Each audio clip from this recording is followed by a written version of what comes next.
Yes, it's Alexei Borov, and yes, my microphone is turned on. Okay, so recently Thousand Eyes Strict got unbanned, and it is my favorite card in the entire game of Duel Monsters.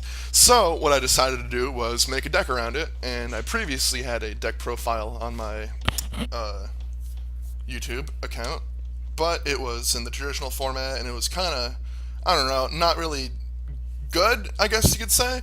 I don't know. This will probably replace it. So somehow along the way, I came up with the idea that it would be an amazing idea if I combined zombies into the whole idea of Thousand Eyes of Strict. So pretty much like half of the cards in this deck get out Thousand Eyes of Strict, and the other half just keep bringing him back when he dies.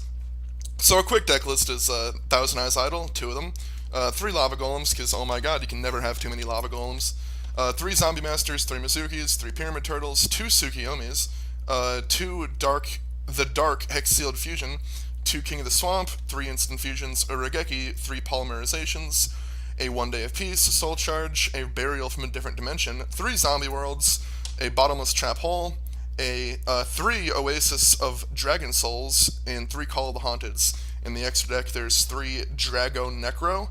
There is a Panzer Dragon, which is a target for instant fusion.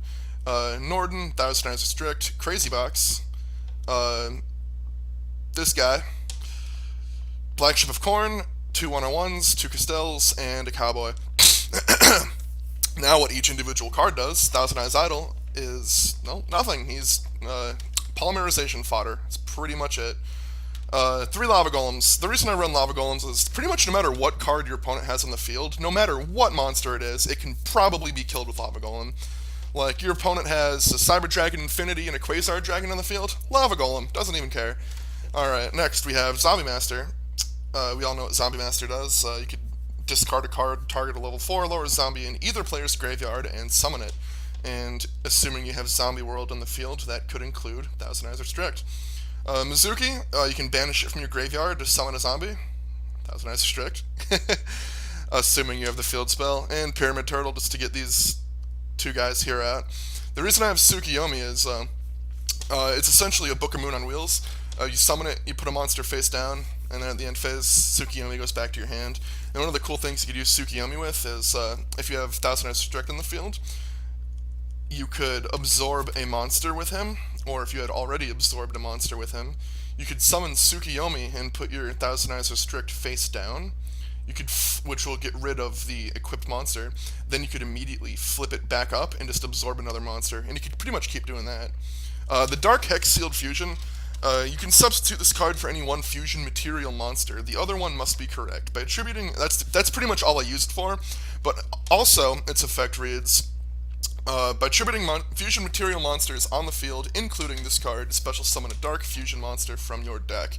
I pretty much only use the first effect, to where it counts as any fusion material monster.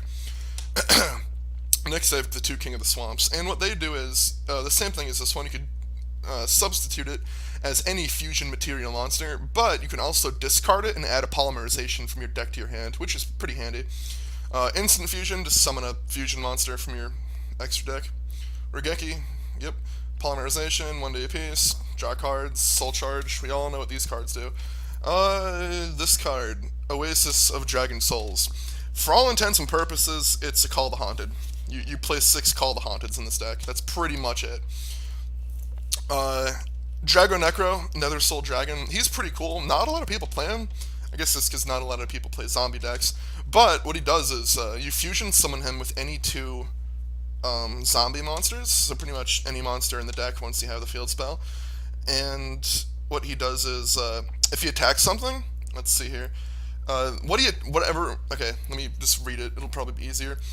At the end of the damage step, if this card battled a monster that has an original level, that monster's attack becomes 0. Okay, that's it. Also, if that monster is still face up on the field, special summon a token with that monster's attack. So let's say your opponent has a Dark Magician on the field. You attack it with this, its attack the Dark Magician's attack becomes 0, and you get a token with 2,500. It's pretty nice. When summoned, blah blah blah blah blah, you can only use it. You can only control one of the tokens. Alright. It's a pretty fun card. You can make it very quickly. Panzerjagen, it's just a target for instant infusion to fill up the extra deck. When it's destroyed, you can blow up a card on the field, so if you instant infusion it and just let it die at the end phase, you can blow something up. Norden, it's a Unis Monster Reborn something that's level 4 or lower. It's a quick XYZ. And most of the cards in this deck are 4 or lower. Let's see here. Thousand Eyes Restrict, it's the star of the show. Other monsters cannot attack or change their battle positions. Once per turn, you can equip a monster your opponent controls to this card. This card's attack and defense becomes equal to the equipped monster.